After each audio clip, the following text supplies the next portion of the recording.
The Carolina swamps were not silent. They breathed, whispered, and swallowed men. Whole British patrols marched in lines, their red coats damp with humidity, their boots sinking in mud. Every twig crack, every ripple in the dark water made them flinch. Somewhere out there, unseen, the swamp fox was waiting. Francis Marion was not the general of a grand army. He had no shining regiments or endless supplies.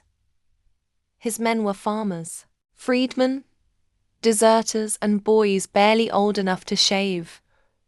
Their weapons were muskets patched with twine, hatchets pulled from barns, and the endless cover of the Carolina wetlands.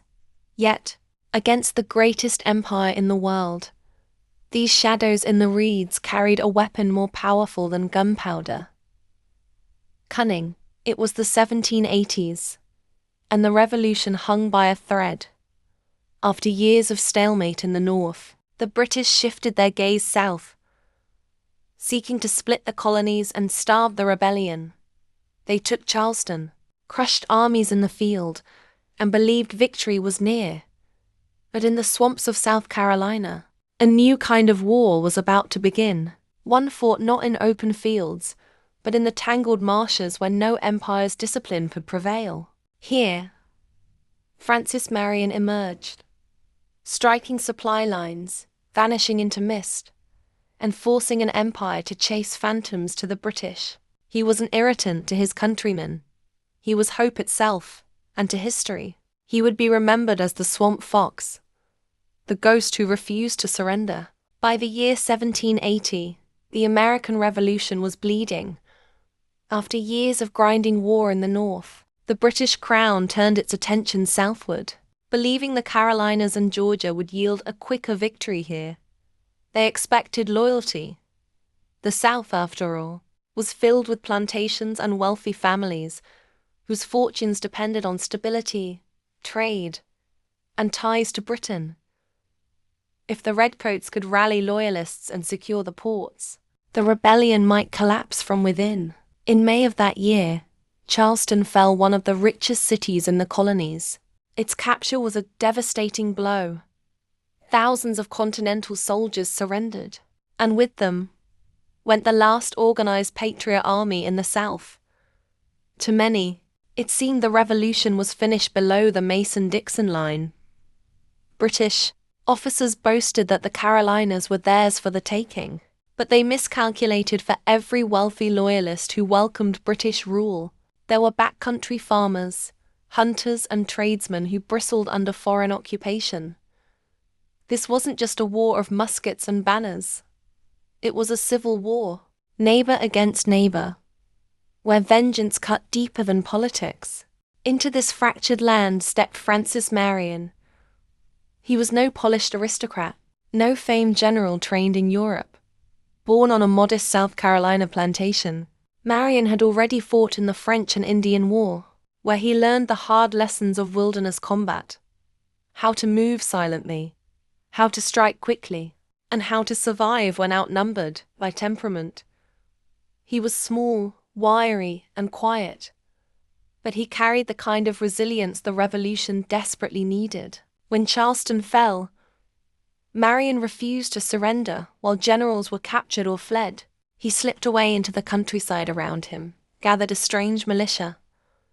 Men too young or too old for the Continental line, enslaved people seeking freedom, deserters who had nothing left to lose. They had no uniforms, no supply lines, no cannons, but what they did have was the Carolina wilderness. Swamps, rivers, and endless thickets that became their fortress. This was the battlefield the British never expected. Not the open field marshes of Europe, but a shadow war of ambushes and raids, where Francis Marion's men would strike and vanish like phantoms. The rebellion in the South was not finished. In fact, it had just begun. The fall of Charleston in May 1780 left South Carolina in ruins. The British tightened their grip, scattering patriot resistance and demanding loyalty oaths from civilians. Red-coated patrols marched confidently through the countryside, believing the rebellion had been broken. Yet, in the tangled wetlands beyond their maps, a new kind of war was forming. Francis Marion did not surrender with the rest. Limping from an injured ankle, he escaped captivity almost by accident, slipping out of Charleston just before its fall. That limp, a lifelong reminder of a hunting accident, kept him from marching in open battle, but it would become an unlikely blessing. Instead of standing in lines against British muskets, Marion melted into the wilderness. There, he began to gather men. They were not trained soldiers, but farmers, freedmen, and laborers hardened by the land. Some carried muskets, others only knives or axes. They had no uniforms, no flags, and little food. But what they lacked in resources, they made up for in knowledge of their homeland. To them, the swamps and forests were not obstacles but allies. Marion's first strikes were small but devastating. A British patrol would march along a country road only to be ambushed from the trees. A supply convoy would vanish in the night, its wagons burned, its horses scattered before the British could mount a counterattack. Marion's men were gone, swallowed by the marshes. His tactics defied the rules of 18th century warfare, where European armies valued order and formation. Marion thrived on chaos. He struck fast, hit hard, and disappeared to the patriots. These raids were proof that the fight was not over to the British. They were a humiliation and a source of growing rage. Colonel Banastre Tarleton, one of the most feared cavalry officers in the British Army, was dispatched to crush Marion for hours. Tarleton chased him through the Carolina backcountry, only to give up in frustration. "As for this damned old fox," Tarleton spat, "the devil himself could not catch him." The name stuck. Francis Marion was now the Swamp Fox. From then on, his legends spread like wildfire. Families whispered stories of his raids. Soldiers told tales of shadows that struck and vanished to loyalists. He was a criminal. To patriots, he was a savior. And to the British, he was a ghost who turned the swamps into a battlefield no army could master. The revolution in the South had found its phantom with every raid. The Swamp Fox reminded the world that the rebellion still lived, hidden in the reeds, waiting for the moment to strike again. In the sweltering Carolina summer, the British marched in disciplined lines, muskets gleaming, drums steady. But against Francis Marion, order was useless. The swamps were his fortress, and chaos his ally. With only a handful of men, Marion turned the rules of war upside down. He studied the land like a map etched into his very bones. The rivers, creeks, and marshes became invisible highways. His men could vanish into cypress groves and reappear miles away, striking before the enemy even realized where they were. Bridges were burned behind them. Ferries sunk. Roads blocked with felled trees. The British could never predict where the Swamp Fox would surface next. Marion's genius lay in simplicity. He never sought grand victories, only disruption. A convoy of British wagons was ambushed and destroyed. A loyalist outpost overrun. A messenger intercepted before reaching Charleston. These strikes seemed small, but they cut deep. Each raid severed supply lines, weakened morale, and reminded the British that no road was safe. His men carried what little they had: powder horns, patched muskets, and homemade shot. Many marched barefoot, their clothes ragged, their rations little more than cornmeal. Yet they fought with a ferocity born of necessity. Marion demanded discipline. No looting, no harming civilians, and strict respect for those who gave shelter. His code of conduct distinguished him from both brutal loyalist militias and British regulars who terrorized the countryside. For civilians caught between two armies, Marion became a symbol of honor in a war often devoid of it. Psychology was his greatest weapon to the British. Every rustling reed might hide a musket barrel. To their scouts, every flicker of torchlight in the swamp was a sign of ambush. Exhausted patrols marched in constant fear. never knowing when or where the fox would strike. Marion turned the Carolina wilderness into a living nightmare for the Empire's soldiers. His raids also inspired hope. Patriot militias across the South copied his methods, rising up in scattered pockets to harass the enemy. Marion's victories were rarely measured in body counts, but in courage restored. Each time he struck, whispers spread that perhaps the British were not invincible after all. One British officer bitterly remarked that chasing Marion was like hunting shadows. And in a sense, it was true. Marion never fought on British terms. He refused open field battles, avoided capture, and gave the revolution time to breathe, while Washington and Greene fought their wars with armies and strategy. Marion fought with swamps, speed, and fear. By 1781, his legend had hardened into fact. The swamp fox was not merely a nuisance. He was a commander whose impossible tactics were reshaping the war in the South against overwhelming odds. Francis Marion proved that victory did not always belong to the strongest army. Sometimes, it belonged to the cleverest ghost. Victory in the swamps came at a price. For all the cunning and courage of Francis Marion's men, life in the Shadow War was harsh, even unbearable. His militia did not live in barracks or march with supply trains. They lived in thickets of cane, in mud huts by rivers, or beneath the open sky. Hunger was their constant companion. Rations were scarce, often nothing more than cornmeal or roasted roots pulled from the earth. Weeks passed without proper bread or meat. Some men went barefoot, their feet torn by briars, and swamp water clothes rotted in the damp.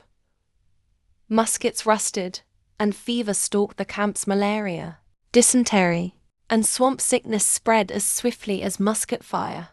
To serve with the swamp fox was to endure a slow grind against body and spirit. Yet they endured.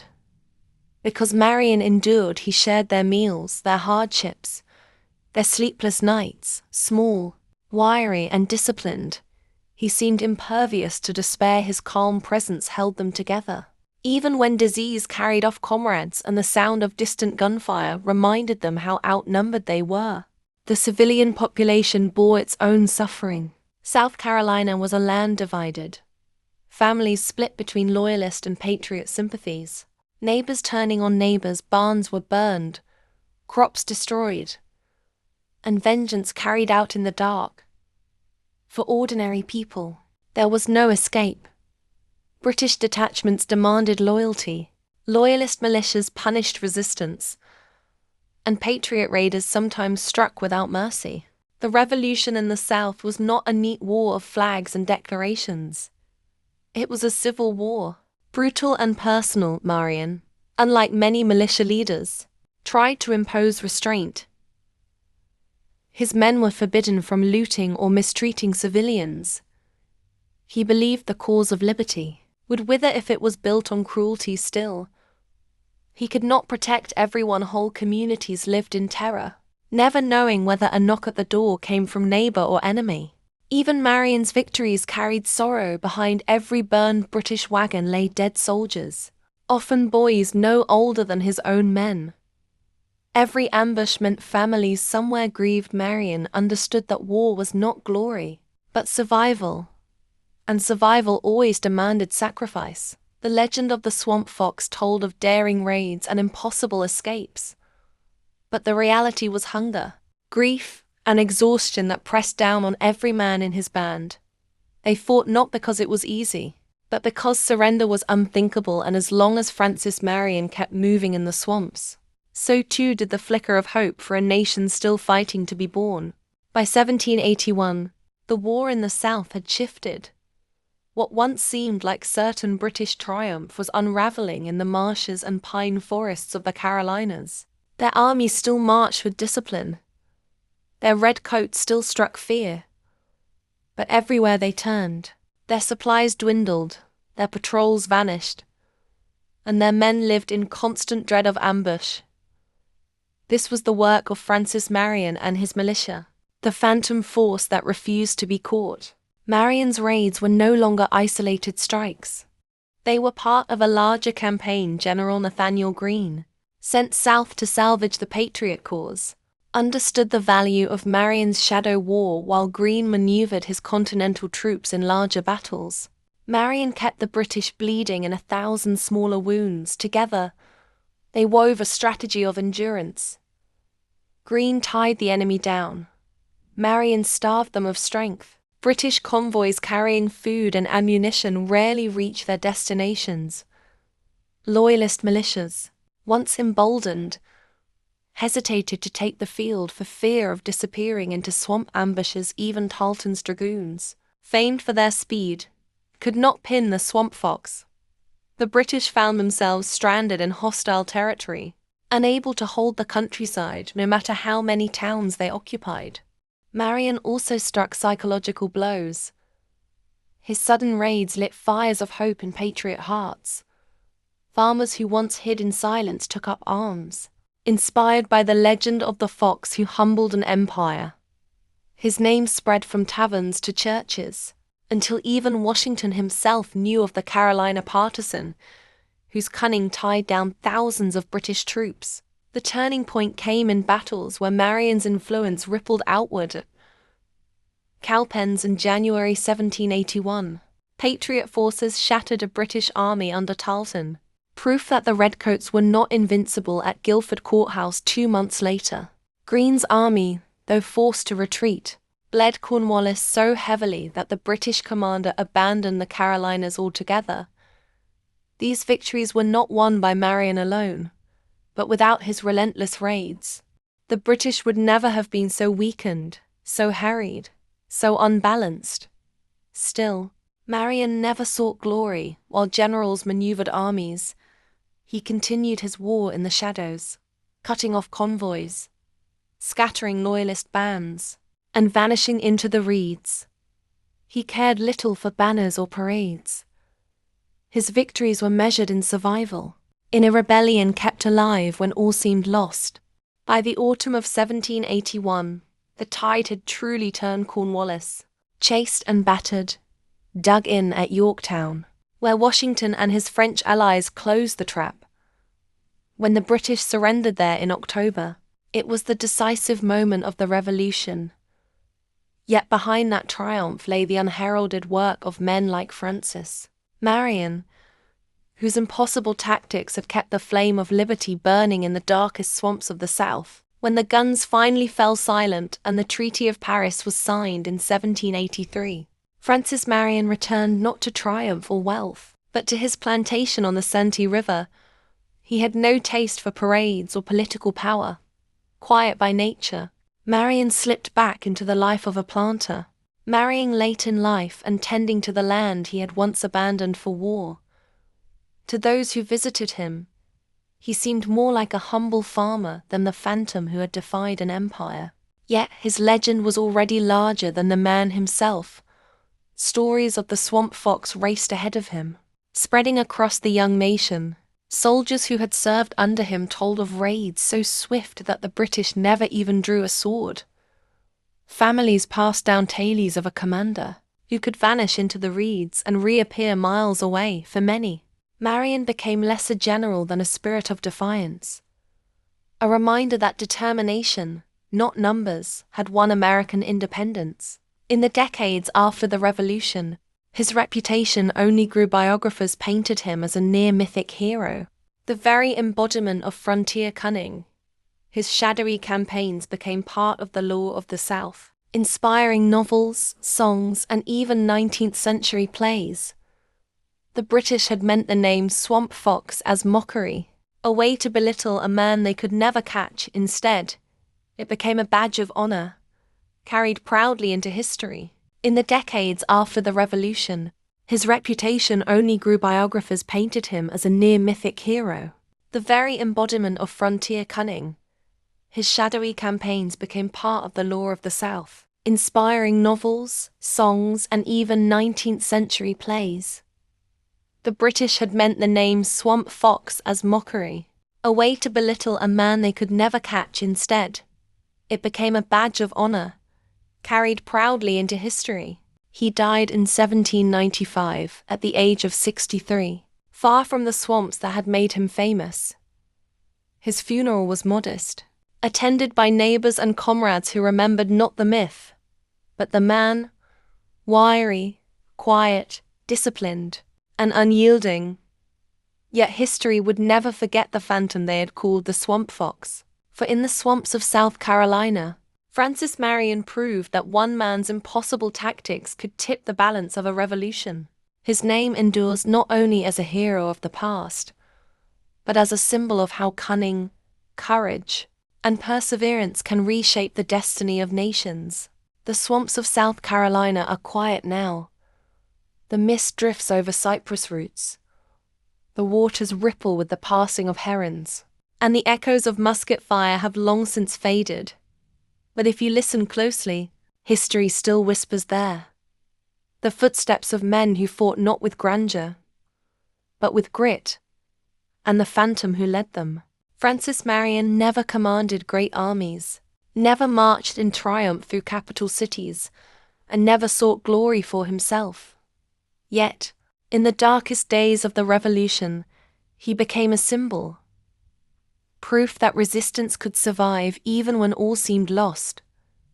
His raids kept the rebellion alive, his discipline kept his men together, and his shadow haunted the mightiest empire on earth. The British named him the Swamp Fox in frustration, never realizing that in doing so, they gave birth to a legend. That legend outlived the war, outlived the man, and outlived even the revolution itself today. He is remembered not only as a hero of the Carolinas, but as the father of American guerrilla warfare, a reminder that cunning and perseverance can match force and power. History often remembers the great battles, Yorktown, Saratoga, Bunker Hill, but the revolution was not won in battles alone.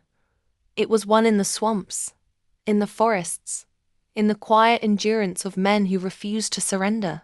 The swamp fox never truly vanished. He lingers in the mist, in the memory of a nation born from impossible odds. A shadow that saved America's revolution.